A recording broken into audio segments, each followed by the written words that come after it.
Hello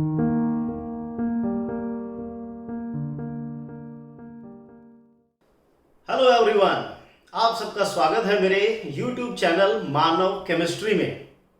अगर अभी तक आपने इस चैनल को सब्सक्राइब नहीं किया है, आप चैनल पर नए हैं तो प्लीज पहले चैनल को सब्सक्राइब कर दीजिए, साथ ही नोटिफिकेशन आइकन को भी जरा जोर से दबा दीजिए ताकि लेटेस्ट वीडियो तुरंत आप तक पहुंच सके। तो बच्चों, आज जो टॉपिक हम डिस्कस करने जा रहे हैं वो है न्यूमेरिकल पोर्शन, मोल कॉन्सेप्ट। लेकिन मोल कॉन्सेप्ट को आज हम एक अलग फ्लेवर के साथ ट्राई करेंगे जिसको हम कहते हैं इक्विवेलेंट। इससे पहले वाली वीडियो में मैं आपको बता चुका हूं इक्विवेलेंट वेट क्या होता है, नंबर ऑफ इक्विवेलेंट कैसे कैलकुलेट करते हैं। जो बेसिक पोर्शन था वो हमने डिस्कस कर लिया था। आज हम उन बेसिक्स को यूज करेंगे और न्यूमेरिकल की दुनिया में बस तहलका मचा देंगे, बस तहलका। आपसे गुजारिश है कि कॉपी और पेन लेके बैठिए क्योंकि आज का वीडियो आपकी न्यूमेरिकल प्रॉब्लम का सॉल्यूशन है। न्यूमेरिकल प्रॉब्लम को पूरी तरह से आज हम तबाह कर देंगे, नेस्तनाबूद कर देंगे। कॉपी और पेन लेके बैठ जाइए, बिल्कुल शांत होकर वीडियो के साथ एक बार 1 to 1 बिल्कुल रेजोनेंस कर लीजिए। देखिए, एक बार जरा पहले बेसिक बातें मैं आपको बता देता हूं क्या क्या होती हैं।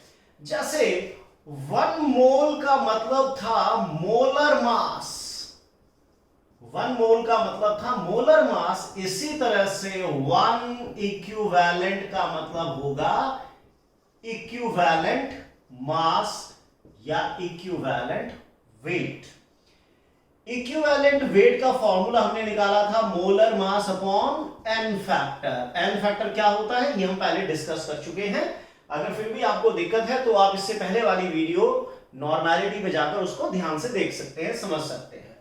तो equivalent weight is equal to molarity upon n factor. And एक रिलेशन हमने और पढ़ा था between molarity and normality. Normality is equal to molarity into n factor, right. चलिए वापस आते हैं। नॉर्मेलिटी हमने बताया था भाई number of milli equivalent upon volume into 1000। ये फॉर्मूला हम सब जानते हैं।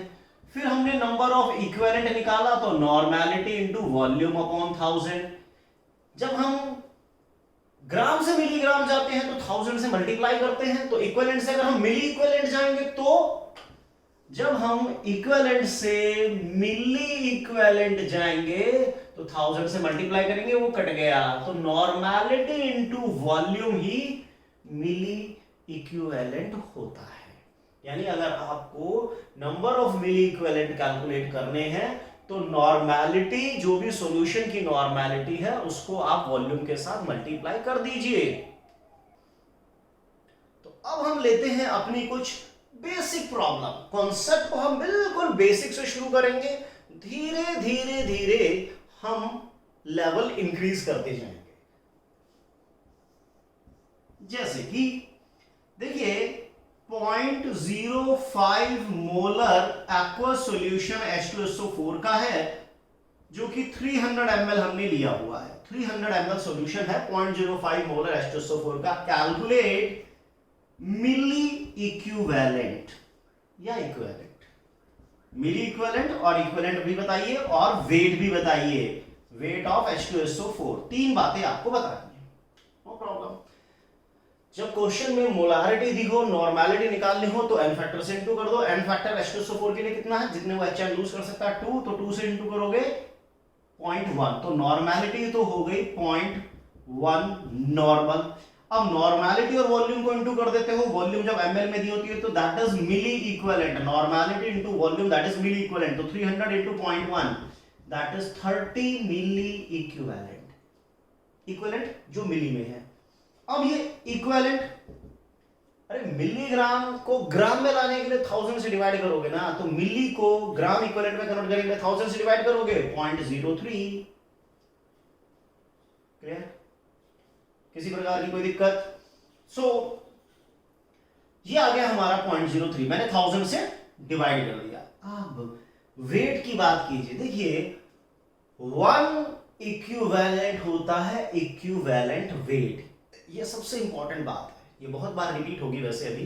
लेकिन इसको अपने दिमाग में धारण कर लो, इसको अपने दिमाग में छाप लो।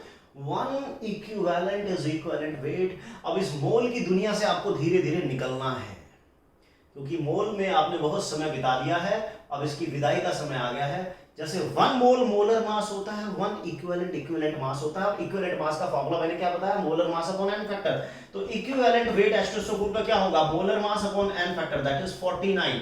Equivalent weight is 49। Equivalent weight का मतलब 1 इक्विवेलेंट का वेट। अब 1 इक्विवेलेंट का वेट तो 49 है, तो 0.03 इक्विवेलेंट का वेट कितना होगा, इतना ही होगा। तो ये आंसर आ गया, ठीक है। वॉल्यूम को नॉर्मेलिटी से इनटू कर दीजिए, you will get milli equivalent. Milli को ग्राम में लाओगे, ग्राम इक्विवेलेंट के लिए 1000 से डिवाइड करोगे, you will gate gram equivalent या जस्ट इक्विवेलेंट। अब इक्विवेलेंट से वेट, ये किसके इक्विवेलेंट है, H2SO4 के। तो H2SO4 का वेट बताओ। जैसे मोल दिया होता है तो मास निकाल सकते हैं, इक्विवेलेंट दिया तो उसका वेट निकाल सकते हैं।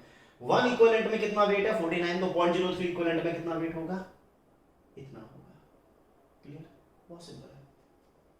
देखिए, जैसे अगर मैं ये कहता हूं,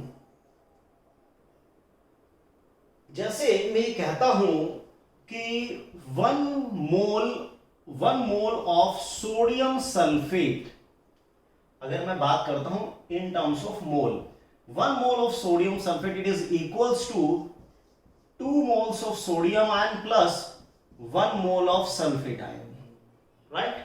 1 mole of sodium sulfate means 2 moles of sodium ion and 1 mole of sulfate ion. But equivalent की दुनिया अलग है यार। जब हम इस कॉन्सेप्ट को इक्विवेलेंट के तौर पर करेंगे तो 1 equivalent of sodium sulphate means 1 equivalent of sodium ion plus 1 equivalent of sulphate ion. ये बात ध्यान रखिएगा, कोफिशिएंट से कोई मतलब नहीं है हमारा, क्योंकि इन कोफिशिएंट को इनडायरेक्टली हम एन फैक्टर में इंक्लूड कर चुके होते हैं। 1 equivalent of sodium sulfate means 1 equivalent of sodium plus 1 equivalent of sulfate। जैसे कि एल्यूमिनियम क्लोराइड, अब मैं इक्विवेलेंट की टर्म्स में बात करूंगा। 1 equivalent of this means 1 equivalent of aluminium ion plus 1 equivalent of chloride ion। Coefficient से मेरा कोई मतलब नहीं है। 1 equivalent this, 1 equivalent this, got it। But in terms of mole होता तो 1 mole of aluminium chloride is equals to possess 1 mole of aluminium ion plus 3 moles chloride ion. Al2O3 suppose कर लीजिए ये डिसोशिएट हो रहा है, तो 1 equivalent of Al2O3 means 1 equivalent of aluminium ion plus 1 equivalent of oxide ion. मुझे इन coefficient से कोई लेना देना नहीं है। इक्विवेलेंट की दुनिया में सब बराबर हैं, सब 1 1 1 चलेगा। जैसे कोई भी जनरल बात करें A2B3, तो 1 mole of A2B3 means 2 moles of A and 3 moles of B। बस 1 equivalent of A2B3 means 1 equivalent of A plus 1 equivalent of B। Got it, simple है, सब बराबर है, क्योंकि ये कोफिशिएंट कहीं ना कहीं एन फैक्टर के फॉर्म में इंक्लूडेड होते हैं इनडायरेक्टली, राइट। तो ये बात बहुत बेसिक है जो आपको ध्यान रखनी है, क्योंकि हम मोल कॉन्सेप्ट से धीरे धीरे शिफ्ट हो रहे हैं इक्विवेलेंट कॉन्सेप्ट में। तो 1 equivalent of AlCl3 means 1 equivalent of aluminium plus 1 equivalent chloride. 1 equivalent of Al2O3 means 1 equivalent of aluminium ion plus 1 equivalent of oxide ion. 1 equivalent of A2B3 means 1 equivalent of A plus 1 equivalent of B। Got it, चलिए। और 1 equivalent means equivalent wait.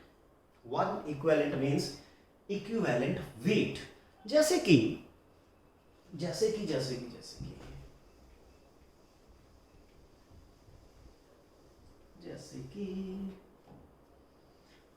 1 equivalent of calcium oxide means 1 equivalent of calcium plus 1 equivalent of oxide ion। 1 equivalent का मतलब क्या होता है, equivalent weight। और calcium का equivalent weight क्या होगा, equivalent weight का फॉर्मूला आप सभी जानते हैं, molar mass upon n factor. तो मोलर मास है 40 और एन फैक्टर है 2, तो 40 अपॉन 2 दैट इज 20। और इक्विवेलेंट वेट ऑक्साइड का क्या होगा, equivalent weight of this to this, जो भी इसका मोलर मास है अपॉन में एन फैक्टर दैट इज 8। तो पूरे कंपाउंड का इक्विवेलेंट वेट क्या आ गया 28, यही तो होता है।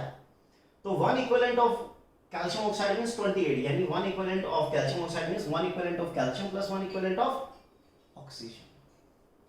जैसे 1 इक्विवेलेंट सपोज मैग्नीशियम सल्फेट ले लेते हैं, तो it is equal to 1 equivalent magnesium plus 1 equivalent sulphate.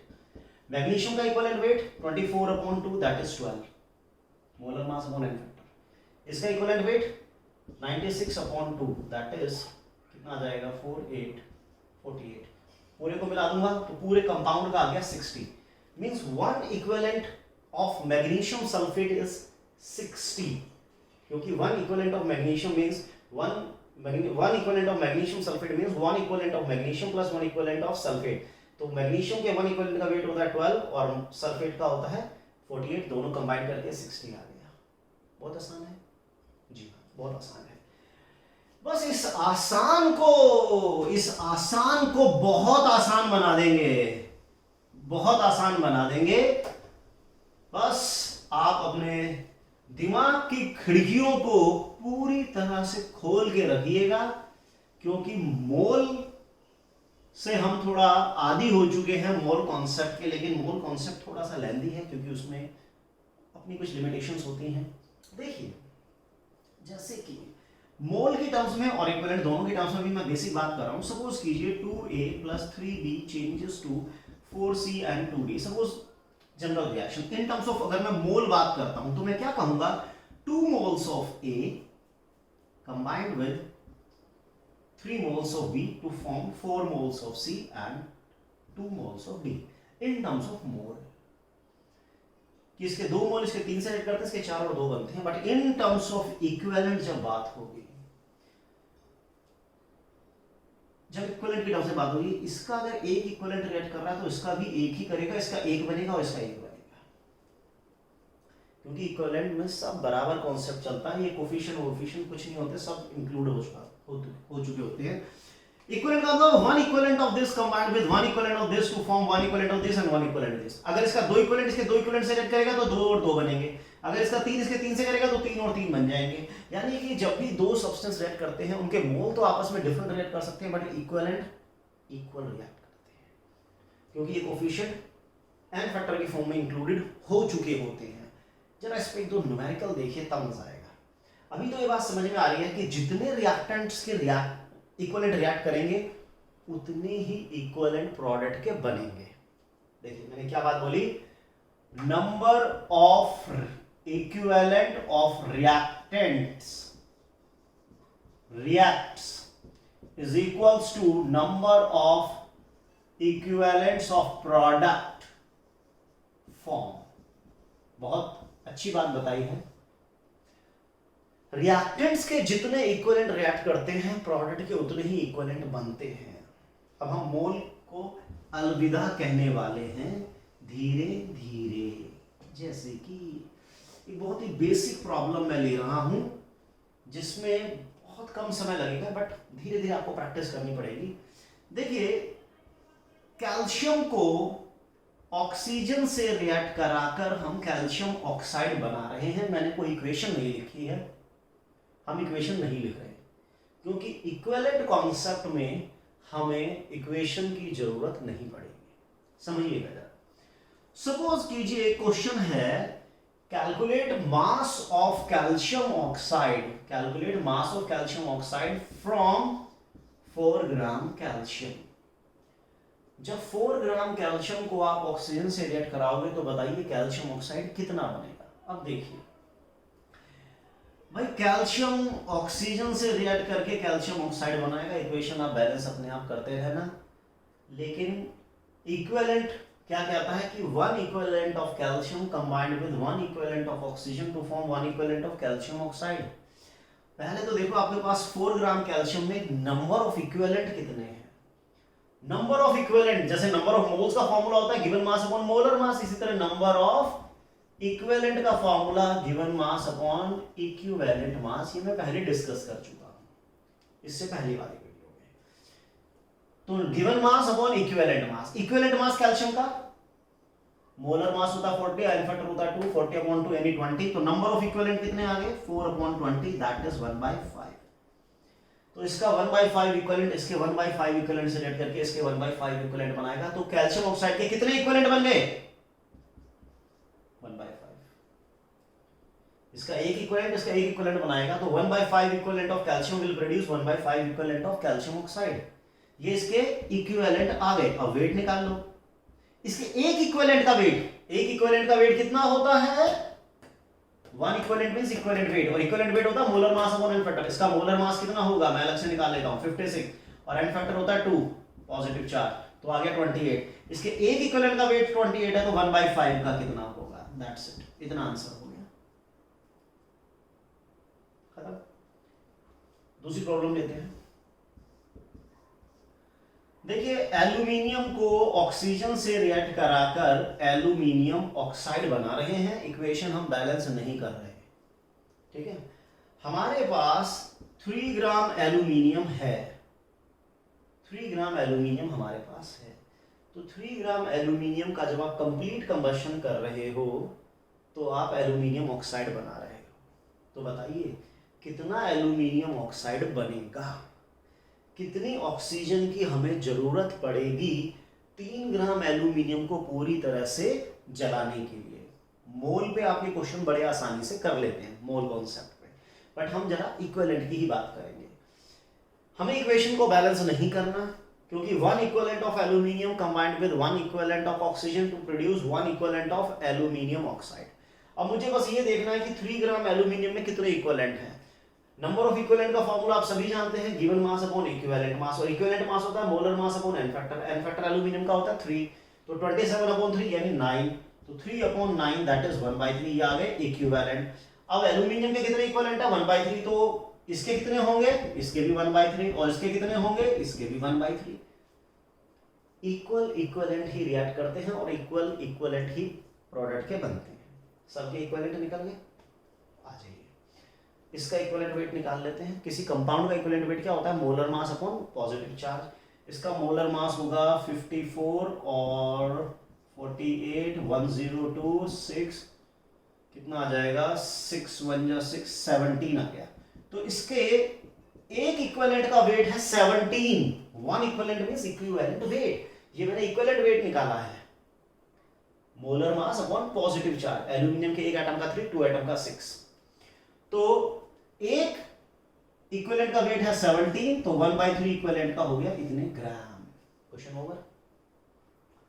Oxygen, देखिए कंफ्यूज होने की जरूरत नहीं है, किसी भी मॉलिक्यूल का आप एन फैक्टर गौर से ध्यान रखिएगा क्या हो सकता है। देखो ऑक्सीजन किस में कन्वर्ट हो रहा है, ऑक्सीजन जा रहा है ऑक्साइड में। ऑक्सीजन किस में जा रहा है ऑक्साइड में जा रहा है ना, ठीक। अब ऑक्सीजन के यहां 2 एटम है तो यहां 2 कर दो, ये प्योर मॉलिक्यूलर फॉर्म में है तो इसका चार्ज 0, यहां ऑक्सीजन के एक एटम का -2, 2 एटम का -4, डिफरेंस आ गया 4, तो इसके 1 मोल के लिए कितने इलेक्ट्रॉन ट्रांसफर हो रहे हैं 4, तो एन फैक्टर हो गया ऑक्सीजन का 4। तो इसका इक्विवेलेंट वेट कितना होगा molar mass upon n factor यानी 8 ग्राम। और इक्विवेलेंट वेट क्या होता है, एक इक्विवेलेंट का वेट होता है इक्विवेलेंट वेट, एक इक्विवेलेंट का वेट इक्विवेलेंट वेट, तो इसके एक इक्विवेलेंट का वेट है 8 ग्राम, तो 1/3 इक्विवेलेंट का हो गया कितने ग्राम, दैट्स इट। बहुत ही सिंपल है, बहुत सिंपल है, बस आपको थोड़ी प्रैक्टिस करनी है, और practice makes a man perfect. आप जितना इसमें प्रैक्टिस करते जाएंगे उतने आप बाहुबली बनते चले जाएंगे। Got it. देखिए थोड़ा सा और बेसिक प्रॉब्लम को हम यहां पर डिस्कस करते हैं, कॉन्फिडेंस धीरे धीरे बढ़ेगा आपका। कुछ और बेसिक प्रॉब्लम की तरफ बढ़ते हैं और धीरे धीरे हम अपना लेवल भी बढ़ाते चले जाएंगे। जैसे क्वेश्चन है अपना कि अपने पास कुछ कैल्शियम है, लेट इट बी 10 ग्राम, कि भाई 10 ग्राम कैल्शियम को ऑक्सीजन से रिएक्ट करके कैल्शियम ऑक्साइड बनाया, फिर इसमें वाटर डाल के कैल्शियम हाइड्रोक्साइड बनाया, फिर इसमें कार्बन डाइऑक्साइड पास करके कैल्शियम कार्बोनेट बना दिया, फिर इसको H2SO4 से रिएक्ट कराकर कैल्शियम सल्फेट बना दिया।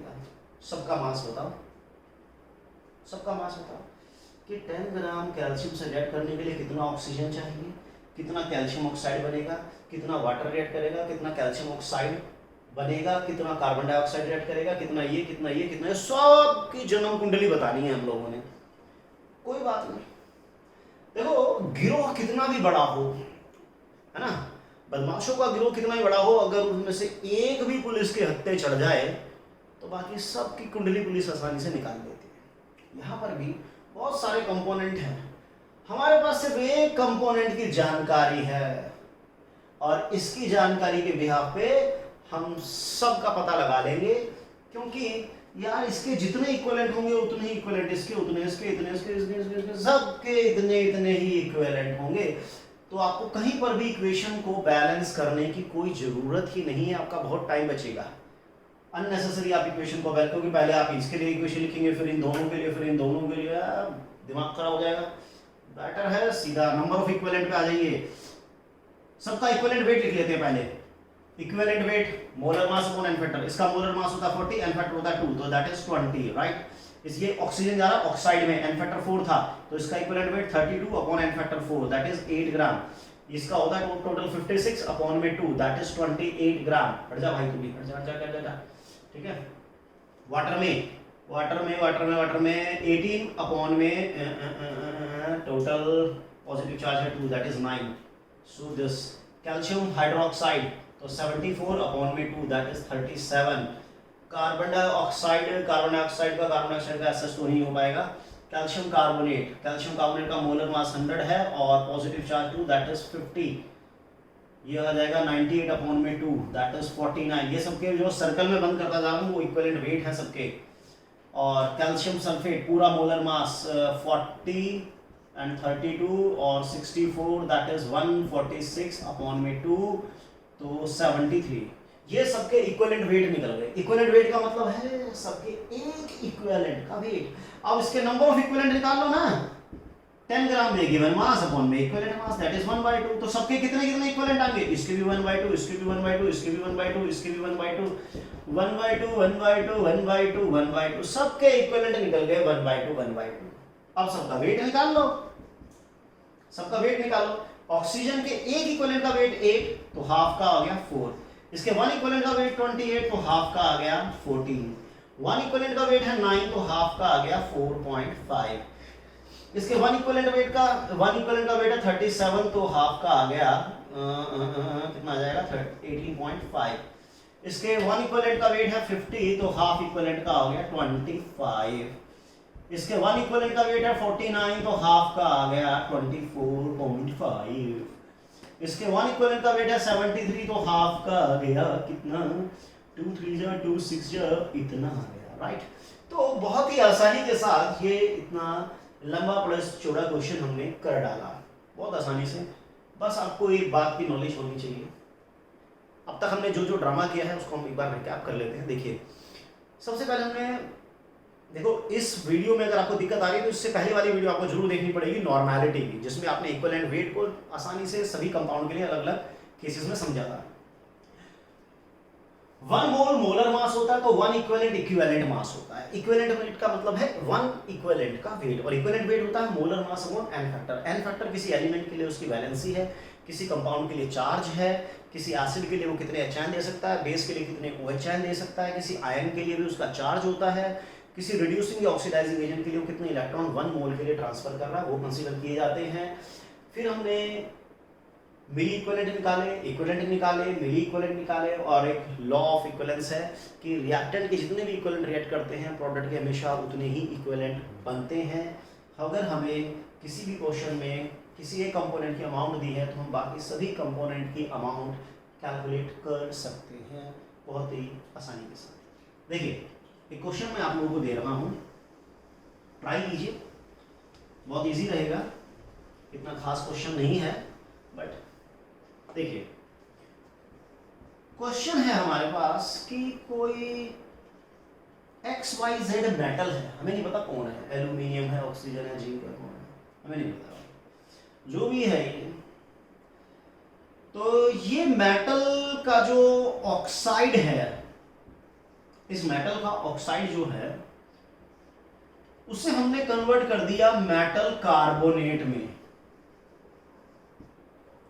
मेटल ऑक्साइड को मेटल कार्बोनेट में कन्वर्ट कर दिया। सपोज करो 4 ग्राम मेटल ऑक्साइड को किसी तरीके से आप 5.5 ग्राम मेटल कार्बोनेट में कन्वर्ट कर रहे हैं।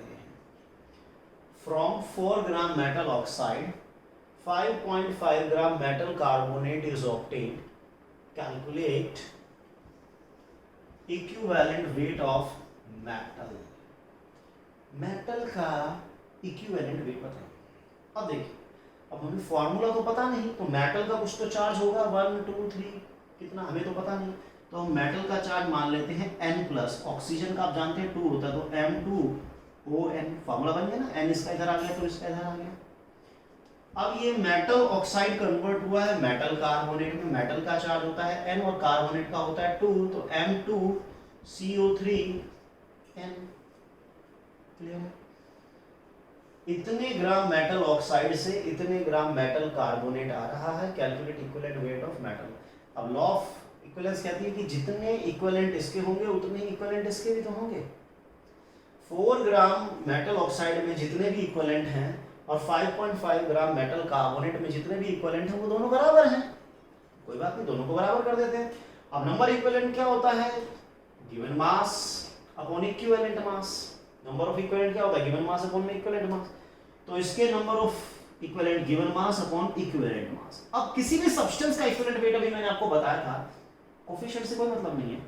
Equivalent weight of metal plus equivalent weight of oxygen. Metal का इक्विवेलेंट वेट निकालना है, let it B x। Oxygen का 8 होता है 16/2। 8 इज इक्वल टू, इसके इक्विवेलेंट कितने होंगे? नंबर ऑफ इक्विवेलेंट क्या होता है? गिवन मास अपॉन इक्विवेलेंट मास। अब इसका इक्विवेलेंट मास क्या होगा? मेटल का इक्विवेलेंट मास प्लस कार्बोनेट का। मेटल का x ले लिया, कार्बोनेट का कितना होता है? देखो कार्बोनेट होता है ये, किसी आयन का मोलर मास जो भी होगा और उसका चार्ज दैट इज 30। इसको सॉल्व कर लीजिए। देखो मैंने थोड़ी देर पहले आपको क्या बताया था, सोडियम सल्फेट में जब मैंने इक्विवेलेंट में बात की, मैंने क्या कहा था? 1 equivalent of sodium sulphate means 1 equivalent of sodium plus 1 equivalent of sulphate. In coefficient से हमें कोई मतलब नहीं है, इन कोफिशिएंट से हमें कोई मतलब नहीं है। Clear? 1 equivalent of sodium plus 1 equivalent of this. मान लो एल्यूमिनियम सल्फेट होता है, 1 equivalent of aluminium sulphate means 1 equivalent of aluminium plus 1 equivalent of sulphate. अब एल्यूमिनियम के इक्विवेलेंट का वेट क्या होगा? जो इसका मोलर मास है और इसका एन फैक्टर कितना होता है? 3, वो यहाँ आ चुका है। सल्फेट का मोलर मास 96 और इसका एन फैक्टर होता है 2, जो यहाँ आ चुका है। बस दोनों को प्लस कर देंगे, पूरे का इक्विवेलेंट वेट निकल जाएगा। तो यहाँ पर हमने ऐसे किया कि 4 ग्राम मेटल ऑक्साइड में इतने इक्विवेलेंट हैं और 5.5 ग्राम मेटल कार्बोनेट में इतने इक्विवेलेंट है, दोनों की इक्विवेलेंट बराबर है। तो यहाँ से हम x कैलकुलेट बहुत कर ही लेंगे आसानी से। सो मुझे लग रहा है कि क्वेश्चन आपको अब धीरे धीरे समझ में आ रहा होगा। बट याद रखो बच्चों, practice makes a man perfect. जितना ज्यादा आप करोगे उतना ज्यादा सीखोगे। प्रैक्टिस प्रैक्टिस प्रैक्टिस प्रैक्टिस से ही होता है जो कुछ होता है, प्रैक्टिस के बिना कुछ नहीं होता। सो देखिए, कुछ और क्वेश्चन मैं ले रहा हूं। जैसे 10 ग्राम कोई मेटल कार्बोनेट है जिसको H2SO4 से रिएक्ट कराकर 8 ग्राम मेटल सल्फेट में कन्वर्ट कर दिया गया है। अब हमें ये तो पता नहीं कि मेटल का फॉर्मूला क्या है, मेटल कौन है नहीं पता ना, चार्ज नहीं पता। तो मेटल का चार्ज है n, तो वो चार्ज इधर आ गया, कार्बोनेट का चार्ज इधर आ गया। मेटल का चार्ज n है तो वो इधर आ गया, सल्फेट का 2 इधर आ गया। क्लियर है? चलिए, 1 इक्विवेलेंट, किसी भी सब्सटेंस के 1 इक्विवेलेंट का मतलब इक्विवेलेंट वेट होता है। अब हमें बताना है calculate equivalent weight of metal. Metal का इक्विवेलेंट वेट बताइए। तो 10 ग्राम मेटल कार्बोनेट में जितने इक्विवेलेंट होंगे उतने ही इक्विवेलेंट 8 ग्राम मेटल सल्फेट में भी होंगे।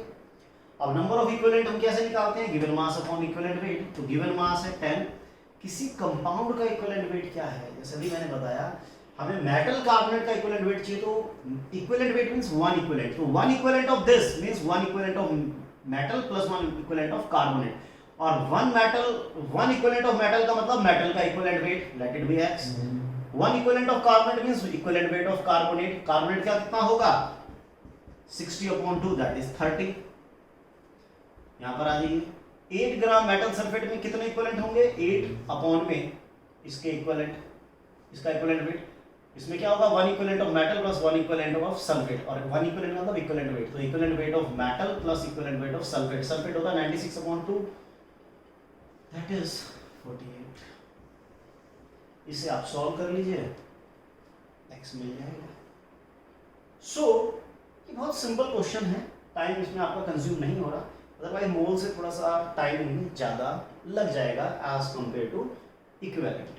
देखिए प्रॉब्लम है, अब जैसे न्यूट्रलाइजेशन के क्वेश्चन है, पीएच के क्वेश्चन है, और लिमिटिंग और एक्सेसिव रिएजेंट के क्वेश्चन है, वो हम बहुत आसानी से हम इक्विवेलेंट का कॉन्सेप्ट लगाकर कर सकते हैं। जैसे कि एक क्वेश्चन देखिएगा, calcium plus H2SO4 changes to calcium sulphate plus hydrogen. ऐसा कुछ क्वेश्चन है कि हमारे पास 300 ml का 1.5 मोलर H2SO4 का एक्वस सॉल्यूशन है, right? 300 ml of 1.5 molar aqueous solution of H2SO4. What mass of calcium? Calcium का हम कितना मास ले? What mass of calcium is sufficient to react completely with this much H2SO4? Question देखिए क्या है, What mass of calcium is required to react completely with 300 ml of 1.5 molar H2SO4 solution. Calculate the weight of this and this. इन दोनों का भी equal weight बता दो, दोनों का, कैल्शियम सल्फेट का भी और इसका भी, नो प्रॉब्लम। आप ये देखिए इसके इक्विवेलेंट कितने हैं, और इक्विवेलेंट के लिए आपको मोलारिटी नहीं नॉर्मेलिटी चाहिए, तो मोलारिटी को ले जाओ नॉर्मेलिटी में, क्या करेंगे n फैक्टर से इंटू कर देंगे, n फैक्टर का 2 है तो ये आ गया 3.0 नॉर्मल। नॉर्मेलिटी और वॉल्यूम को इंटू कर दो, नॉर्मेलिटी और वॉल्यूम को जब इंटू करते हैं तो मिली इक्विवेलेंट आते हैं। याद कीजिए नॉर्मेलिटी का formula number of equivalent upon volume into 1000। तो नंबर ऑफ इक्विवेलेंट क्या होता था, नॉर्मेलिटी वॉल्यूम अपॉन में 1000, तो नंबर ऑफ मिली इक्विवेलेंट था normality into volume. Practice volume और नॉर्मेलिटी को इंटू कर दीजिए, कितना आ जाएगा 900 मिली इक्विवेलेंट, 900 मिली इक्विवेलेंट। अब मिली को इक्विवेलेंट में ले जाओ, मिलीग्राम को ग्राम में ले जाओगे तो 1000 से डिवाइड करोगे, तो मिली को ग्राम में ले जाओगे तो 0.9 इक्विवेलेंट, राइट, सिंपल। अब जब इक्वेशन बनाते हैं तो इक्वेशन में कोफिशिएंट का कोई लेना देना नहीं होता इन टर्म्स ऑफ इक्विवेलेंट। इक्विवेलेंट की दुनिया में कोफिशिएंट से कोई मतलब नहीं है, इसका एक इक्विवेलेंट है तो इसका भी एक होगा, इसका भी एक, इसका भी एक। अब इसके 0.9 है तो दोस्त इसका भी 0.9, इसका भी 0.9, इसका भी 0.9, सबके इक्विवेलेंट निकल गए जी। कैल्शियम के कितने इक्विवेलेंट हैं 0.9, भाई 1 इक्विवेलेंट से रेट करेगा 0.9 से करेगा। इसके कितने इक्विवेलेंट है 0.9 इक्विवेलेंट है, इसके कितने इक्विवेलेंट है 0.9 इक्विवेलेंट है, सबके इक्विवेलेंट निकल गए। अब इक्विवेलेंट है तो वेट निकाल लेंगे, वेट कैल्शियम के एक इक्विवेलेंट का वेट होता है 20, 40/2। एक इक्विवेलेंट का है 20 तो 0.9 का कितना होगा 18। इसके एक इक्विवेलेंट का वेट 146/2, 70 कितना आएगा यार 73। एक इक्विवेलेंट का वेट है 73 तो 0.9 का कितना होगा, आप मल्टीप्लाई कर लीजिएगा। हाइड्रोजन में दिक्कत नहीं होनी चाहिए, थोड़ा सा दिमाग खोल के रखना है। कैसे, क्योंकि यहाँ ये H+ से H2 में जा रहा है, H+ से H2 में जा रहा है, तो यहाँ चार्ज है 2, यहाँ है 0, डिफरेंस आ गया 2, तो 1 मोल के लिए 2 n फैक्टर हो गया। इस हाइड्रोजन की बात कर रहा हूँ, इसका n फैक्टर है 2, तो इसका इक्विवेलेंट वेट होगा molar mass upon n factor that is 1 ग्राम। तो हाइड्रोजन के 1 इक्विवेलेंट का वेट 1 ग्राम, तो 0.9 का 0.9 ग्राम। गॉट इट, सिंपल छे, बहुत आसान है, आप लोग बहुत आसानी से इसको कर सकते हैं। So hope everything is going good. तो अब जरा हम लिमिटिंग रिएजेंट वाले पे भी आ जाते हैं। अभी तो लिमिटिंग रिएजेंट का कॉन्सेप्ट नहीं लिया है, और अब ले लेते हैं। देखिए, न्यूमेरिकल के लिए सबसे जरूरी होती है प्रैक्टिस। अभी आपको लग रहा है कि इतनी जल्दी इक्विवेलेंट कैसे निकल रहे हैं, लेकिन जब आप प्रैक्टिस करने लगेंगे खुद आपके दिमाग में इक्विवेलेंट वेट फिक्स हो जाएगा। जैसे NaOH plus H2SO4 changes to sodium sulphate plus water. मैं इक्वेशन बैलेंस नहीं कर रहा, जरूरत भी नहीं है ना हमें इक्वेशन को बैलेंस करने की। मोल कॉन्सेप्ट के थ्रू जब आप न्यूमेरिकल को ट्राई करते हैं तो you have to balance the chemical equation. But जब आप बात करते हैं इक्विवेलेंट की, तो क्योंकि इक्वल इक्विवेलेंट ही रिएक्ट करते हैं और इक्वल इक्विवेलेंट ही प्रोडक्ट के बनते हैं, तो वहां पर इक्वेशन को बैलेंस करने की जरूरत नहीं पड़ती। So one equivalent of this combined with one equivalent of this to form one equivalent of this and this. Suppose कीजिए क्वेश्चन में क्या गिवन है, हमें 300 ml का 1.2 मोलर NaOH सॉल्यूशन गिवन है और हमें 200 ml का 1.5 मोलर H2SO4 गिवन है। हमें बताना है, क्या क्या बताना है? कैलकुलेट लिमिटिंग रिएजेंट कौन, एक्सेसिव रिएजेंट कौन, सोडियम सल्फेट का कितना वेट बनेगा, हाइड्रोजन का कितना वेट बनेगा, हाइड्रोजन की कितनी वॉल्यूम एसटीपी पर निकलेगी, और जो एक्सेसिव होगा उसका वेट भी बताइए, वेट ऑफ एक्सेसिव रिएजेंट भी बताइए। सारी कुंडली निकाल देंगे, नो प्रॉब्लम। देखो, NaOH का एन फैक्टर 1 होता है क्योंकि एक HN दे सकता है, तो इसकी नॉर्मेलिटी हो गई 1.2 नॉर्मल। ये HN 2 दे सकता है तो इसकी नॉर्मेलिटी हो गई 3.0 नॉर्मल। नॉर्मेलिटी और वॉल्यूम को इनटू कर दीजिए 360 मिली इक्विवेलेंट, नॉर्मेलिटी और वॉल्यूम को इनटू कर दीजिए 600 मिली इक्विवेलेंट। मिली से इक्विवेलेंट पे आ जाइए, 1000 से डिवाइड करेंगे 0.6 इक्विवेलेंट, 0.36 इक्विवेलेंट। एक इक्विवेलेंट 1 से करता है, 2 से करता है, 3 से करेगा, तो 0.36 से ही करेगा ना। तो लिमिटिंग कौन हो गया अपना? NaOH is the limiting. Limiting वो होता है जो वो योद्धा जो रणभूमि में पहले वीर गति को प्राप्त होता है, वो लिमिटिंग रिएजेंट है। यानी जब दो रिएक्टेंट रिएक्ट कर रहे हैं तो एक जैसे ही खत्म हो जाता है तो जो दूसरा रिएक्टेंट है वो अकेला क्या कर लेगा? वो प्रोडक्ट तो बना नहीं सकता ना, प्रोडक्ट बनाने के लिए तो रिएक्शन होना चाहिए। तो जैसे ही लिमिटिंग रिएजेंट खत्म होता है रिएक्शन स्टॉप हो जाता है, जितने प्रोडक्ट बनने थे बन गए। तो it is the limiting reagent that always decide the amount of product form. दोस्तों, लिमिटिंग रिएजेंट ही डिसाइड करता है कि प्रोडक्ट कितने बनेंगे, एक्सेसिव नहीं, क्योंकि जैसे ही लिमिटिंग रिएजेंट खत्म हो गया जितना जितना सोडियम सल्फेट या वाटर बनना था बन गया, इक्वेशन रिएक्शन स्टॉप हो गया। तो 1 इक्विवेलेंट 1 से करता है, 2 से करता है, तो 0.36 पूरा 0.36 से रिएक्ट करेगा तो ये 0.24 इक्विवेलेंट बचेगा। तो ये क्या हो गया? ये तो एक्सेसिव रिएजेंट हो गया। क्लियर? अब इसका एक इक्विवेलेंट रिएक्ट करता तो उसका एक बनता, तो 0.36 रिएक्ट करेगा तो उसके कितने इक्विवेलेंट बनेंगे? 0.36 इक्विवेलेंट बनेंगे। इसके भी 0.36 इक्विवेलेंट बनेंगे। Got it? चलिए वेट पे आइए। Weight 1 equivalent means equivalent weight, और इक्विवेलेंट वेट का molar mass upon n factor. इसका मोलर मास होता है 142 और एन फैक्टर होता है 2, उड़ा दिया तो 71। इसके एक इक्विवेलेंट का वेट है 71, तो 0.36 का हो गया इतने ग्राम। आंसर आ गया इसका वेट। कोई दिक्कत, किसी भी प्रकार की शंका ना हो वत्स? ठीक है। वाटर का इक्विवेलेंट वेट निकाल लीजिए, तो 18 अपॉन में 2 तो 9 हो गया है, 9 इंटू 0.36 क्लियर है? चलिए, कोई किसी भी प्रकार की शंका नहीं होनी चाहिए। चेक कर लेते हैं कहीं क्वेश्चन में गलती ना हो। कैसे चेक करें? जितना मास इनका रिएक्ट कर रहा है टोटल, उतना ही मास इनका प्रोडक्ट में आना चाहिए। चलो क्वेश्चन लेंदी हो जाएगा, वो आप लोग ट्राई कर लेना वैसे। ठीक, तो अब हमने बता दिया कि कौन लिमिटिंग है कौन एक्सेसिव है।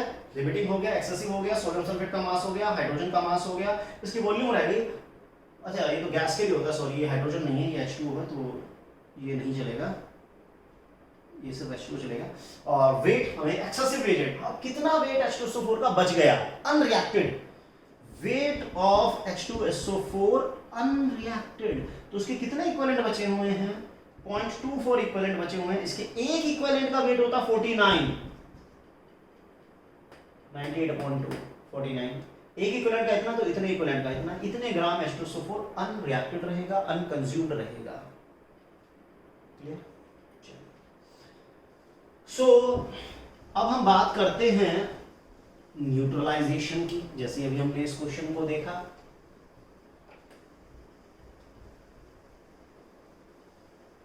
कि